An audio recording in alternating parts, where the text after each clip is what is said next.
Good morning, I'm Katie Bavoso. And I'm Clay Gord. On this Saturday morning, it is 5 a.m. and it's not too bad out there right now. Kind of a mild start. I went outside and I said, okay, you know what? I don't think I need the second layer underneath today. I know, that's how I was feeling too. We're going to see if that lasts, though. Yeah, and who is lasting all day today is Corey. He's finally back on the weekends. How are you feeling, my man? Hey, Corey. I am feeling much better. Still a little bit of a cough, but you know Sure. what? I'm feeling 100% better. So I'm glad to be back and happy to give you your forecast here this morning. Good morning, you too. And good morning, everybody. We are looking at much warmer temperatures this morning, and they're only going to continue to climb as we head throughout the rest of our Saturday. So right now we're mainly in the 20s, a few teens as you head a little bit more in towards the inland areas. 15 in Lewiston, 27 right now in Portland. It is 30 this morning in Biddeford, and a little bit colder as you head up to the north, but we are going to be seeing these warmer temperatures through the rest of our afternoon. So here's a look at the hour-by-hour forecast for the coastal areas.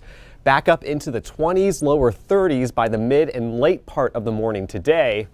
And then we're looking at them surging into the low 40s by this afternoon. Much of the same for inland areas, a little bit colder, but still above average for this time of year. Highs will probably reach right around 40 degrees. So the temperature trend over the next several days, we will enjoy this warmth through the rest of the weekend. Highs go back down a little bit closer to average as we start the work and school week on Monday. But overall, no big shots of cold air just yet over the next 7 days. Satellite and radar is very quiet this morning. We are noticing clouds moving back in, so we'll call it a partly sunny sky for today.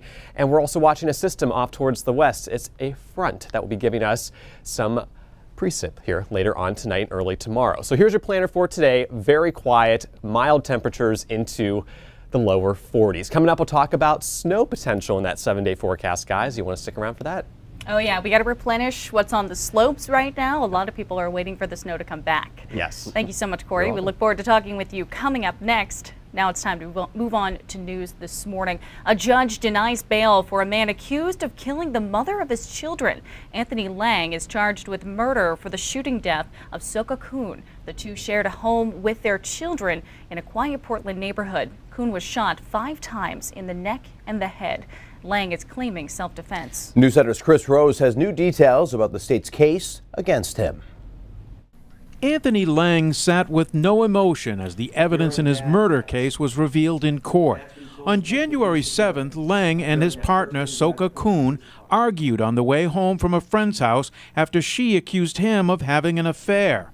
Lang told police Kuhn became more and more angry and came at him with a knife. His attorney directed these questions at lead detective Lisa Sweat. He told Detective Gieska that she then reached for a knife and that he was scared. Yes.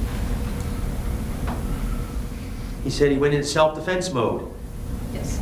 Police found a knife in the palm of Kuhn's hand as her body lay on the floor. There were also several other knives surrounding her body. Prosecutors claim Lang staged the crime scene. They also dismiss his claims of self-defense because evidence shows that Kuhn was shot several times while she was on the floor. They believe that the victim was shot at while she was both upright and on the floor. 2 of the couple's children, a 10-year-old and a 15-year-old, were in the home when their mother was shot. According to the police affidavit, the older boy asked Lang what he had done. Lang responded, "I just killed your mother." The prosecutor says Lang had threatened to kill Kuhn and the children several times in the past. She says the younger boy is now frightened of his father. He believes that if his dad is released from jail, his dad will come after him and his brother, because he and his brother are witnesses to the murder of their mother. After listening to more than 2 hours of testimony and arguments by the attorneys, the judge denied bail for Lang, meaning he will remain behind bars until he goes on trial. In Portland, Chris Rose, News Center, Maine. Former Deputy of the Year Kenneth Hatch has reached a deal with prosecutors. He pleaded guilty to a misdemeanor charge in exchange for 20 sexual assault charges against him being dropped. He went on trial for those charges involving 3 teenage girls in November, but a jury deadlocked.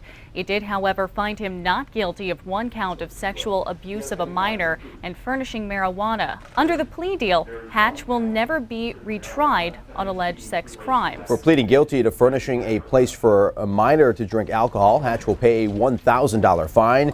He will not serve any jail time. Hatch was fired from his job last month after an internal investigation by the Lincoln County Sheriff's Department. State lawmakers are expected to give final approval to rename a bridge in Gorham in honor of a Marine who died while serving at a Marine base in Arizona 7 years ago. This bridge over Route 112 in Gorham would be named the Joshua P. Barron Memorial Bridge. Barron's father chose the bridge because it leads to Standish, where his son grew up. He says honoring his son is a way to channel his grief. The 22-year-old was discovered in March of 2011 in a canal with a gunshot wound to the back of his head. Police ruled the death a suicide, but the cause was undetermined. His family tried to get the case reopened, pointing to evidence found at the scene, but was denied by military investigators. I can't say a form of closure, but it helps. It's something to honor him more than our government did. Now, Barron says he still has a private investigator working on the case, but hasn't come up with any new leads. The bridge could be officially renamed in November, the same month as Joshua's birthday. The Maine Turnpike Authority is keeping an eye on an emergency bill introduced into this session of the legislature. If passed, it could change the way drivers are charged along the entire length of the highway. The York Toll Plaza is the first toll you see when you drive into Maine. It brings in about $15 million a year. The Maine Turnpike Authority plans on tearing it down and rebuilding it with both open road tolling and cash lanes starting this summer. Representative Lydia Bloom, a Democrat from York, is sponsoring an emergency bill. It suggests taking the cash booths out entirely with the hopes of making the roads safer and more efficient. We're talking about safety here. If we have the technology to save at least one life, we should do it. That's how I feel about it. That's what our job is as state representatives. So you wind up losing almost half of the revenue that you used to collect by cash. And how do you make it up? You double the toll on everybody that pays. Now, there is a public hearing on this bill in front of the Transportation Committee. That's scheduled for 1 p.m. on Tuesday. Maine voters will likely decide on yet another controversial referendum next fall. This one is about home health care. The Maine People's Alliance turned in petitions yesterday to the Secretary of State to force a statewide vote on its plan for universal home care. If passed, the referendum would raise money to provide home health care to all those who need it, regardless of income. The cost would be covered by a new payroll tax on incomes over $128,000. It would bring in an estimated $310 million per year. Republican leaders say that tax increase would be harmful to Maine, but referendum supporters say people should not be forced to go into nursing homes because they can't afford it. Everybody has an aging parent or aunt, or we all are going to be old, let's face it, God willing. And I think that this is an issue that every single person in Maine can identify with and understand. You can't have an endless pool of money and keep taxing people, because you're going to drive those people and those businesses out of the state of Maine.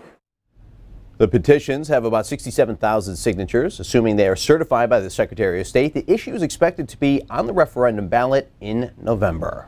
The sister of actor Patrick Dempsey is leaving the cancer center inspired by their mother. Mary Dempsey, a community service coordinator, departed last month from the Dempsey Center before it formally separated from Central Maine Healthcare to become its own nonprofit.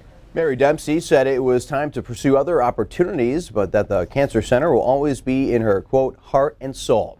Mary's mother, Amanda Dempsey, in her personal battle with cancer, inspired siblings Patrick, Mary, and Alicia Dempsey to create the center in 2008. She died in 2014. If you're looking to support a good cause this weekend, here's an event to consider. The 24th Annual Credit Union Swish Out Childhood Cancer Challenge, hosted by the Maine Credit Union. This is the longest continuously running 3-on-3 charity basketball tournament in the state, with 100% of the funds raised going to the Maine's Children's Cancer Program. Tomorrow's event will feature the biggest group of players ever, with 350 people across 60 teams. Spectators who come to watch will enjoy free admission and a silent auction. Last year, the Swish Out tournament raised more than $52,600 in the fight against cancer. Organizers hope to beat that number this year. And there are a lot of things that insurance doesn't cover. And what the Maine Children's Cancer Program does so well is it treats the whole family. It from 24/7 on-call coverage to going into schools when a child returns to school to explain to their classmates, why they might not have any hair, or just to go over and take the fear out of the whole experience. The Swish Out Childhood Cancer Challenge is tomorrow, starting at 7:30 in the Hill Gymnasium in the Costello Athletic Complex on the USM campus in Gorham. Are you any good at basketball? No, but you know what? To beat cancer, I'll try anything. Yeah, I'm just good at defense. Good at defense? That's it. All right. Getting rebounds, and I can't shoot. So if I hold the ball and rush you, no, Yeah. wrong sport. Okay. Sports. Touchdown. All right. I promise I'm better at this. Basketball is just not my She's just forte. joking. Yeah, She's just I'm no Steph Curry. Before we go to break, though, you may have noticed that News Center has a new look. Look at that. Ooh. One of the biggest changes you will notice is the lineup at the bottom right-hand corner. It's over there. You got to point to it. There you go. It displays during parts of the newscast to give you an idea of the stories coming up. We've also incorporated a little more color into our graphics, along with some new music as well. There are new weather graphics too. Take a look at them. Most notably during the 5- and 7-day forecast. These changes are designed to make your viewing experience even better. We hope you like the new look as much as we do, but we want you to know, we want you to let us know what you think. Definitely. If I could say it the right way. Yeah, let us know about our diction too. What can you say? I was so focused on the graphics that I couldn't remember what I was saying there. Exactly. They're cool. You'll see more of them coming up because Corey is going to give us a look at how today and the rest of the week is shaping up weather-wise. Don't go away.